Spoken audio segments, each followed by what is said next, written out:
Hi there, welcome back to my channel. If you don't know me, my name's Tamara and I make videos all about women in business, career development, and also my own experience working in consulting at a Big 4 firm. So today I want to talk about a topic that I personally have had to deal with quite a bit, and that is imposter syndrome. So first of all, what is imposter syndrome? Imposter syndrome comes from our natural human tendency to constantly compare ourselves to others. When we think of someone that we admire in a role that we consider successful or impressive, we think of them as having worked harder or having a stronger skill set than anyone to get there.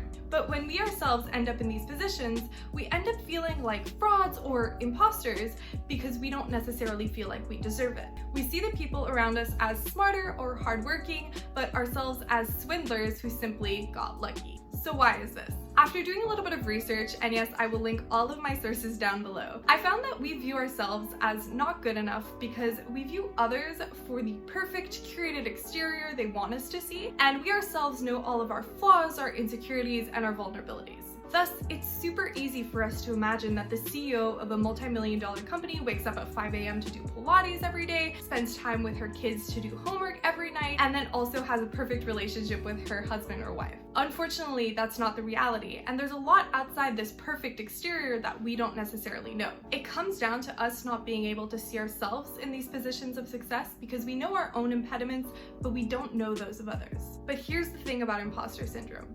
Everyone experiences it. I experience it, the guy next to me experiences it, and also that CEO that I was just describing also experiences it. And frankly, everyone's so worried about how they're coming off to others that they're definitely not thinking about you. So now I want to talk a little bit about my own experience dealing with imposter syndrome in consulting. So you will encounter imposter syndrome in consulting for two main reasons. First of all, you will most likely be the most inexperienced and the youngest person in the room. And this is simply the nature of the job. You will be thrown into situations with clients who are in much more senior roles, are much older than you, and frankly, expect quite a bit from you. And this leads me to my second point. So entering consulting straight out of school, you're expected to be a generalist. However, you are sold to the client as a specialist in whatever the project is. For example, if you studied finance or supply chain and you're thrown into a marketing project, you're expected to be a specialist within marketing for the duration of that project. But instead of feeling like you need to get a PhD in every single topic you work in, I urge you to lean into this generalist attitude and see every project that you're on as an opportunity to learn something new. For example, on this most recent project that I've been on, I've had the chance to travel quite a bit overseas. And at first I didn't really understand why the firm would be willing to pay for the flights and the hotels, and I didn't really understand why they'd bring a junior resource out to these meetings. However, when I sat back and thought about it, I realized that I had taught myself everything I needed to know about this project, and I actually added value in the conversations that we were having. Thus, although I struggle with this still quite a bit, there's a few things that I put into place in order to make me feel like I belong a little bit more.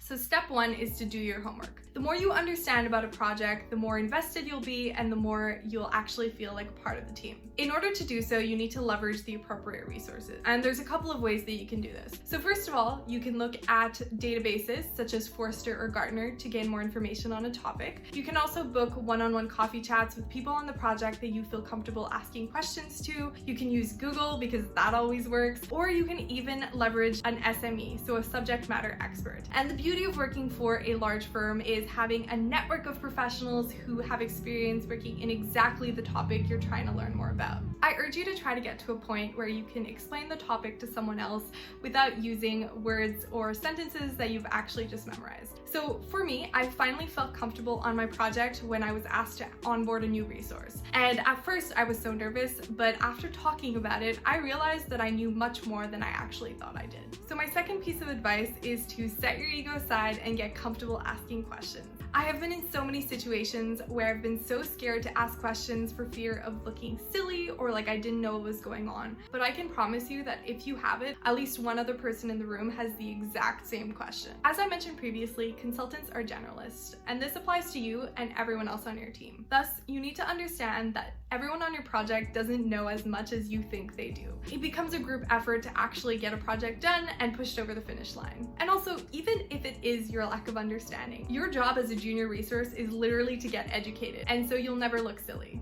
So my third piece of advice is to clarify your roles and responsibilities early on. A way to deal with this is by speaking to your managers and setting up a list of activities or tasks that you complete weekly, monthly, or even daily. So no matter what you do on the project, you always have your purpose in accomplishing these things and helping to push the project forward. And frankly, although the work that you do will often exceed this, you always feel like you have your sense of belonging to the team because you are helping in these specific areas. So step 4 is to find yourself a right hand or a go-to. This is simply someone on your project who's at a similar level to you, whom you can trust to go to with any of your questions or concerns. And this is for 2 main reasons. First of all, it'll help build a sense of sportsmanship and team spirit, but most importantly, it'll validate any concerns that you have because you'll quickly realize that they have the exact same ones as you. These people will often become friends and frankly are the most important because they will back your Uber Eats selections when ordering takeout late at night. So my 5th piece of advice is to find an area you can own. And this can be a meeting, a specific task, an activity, or even a stream of the project. As people start coming to you for advice or specialty within this specific area, you'll ultimately build a sense of agency and then belonging to the project. This can be something as simple as setting up the weekly sync sets with the team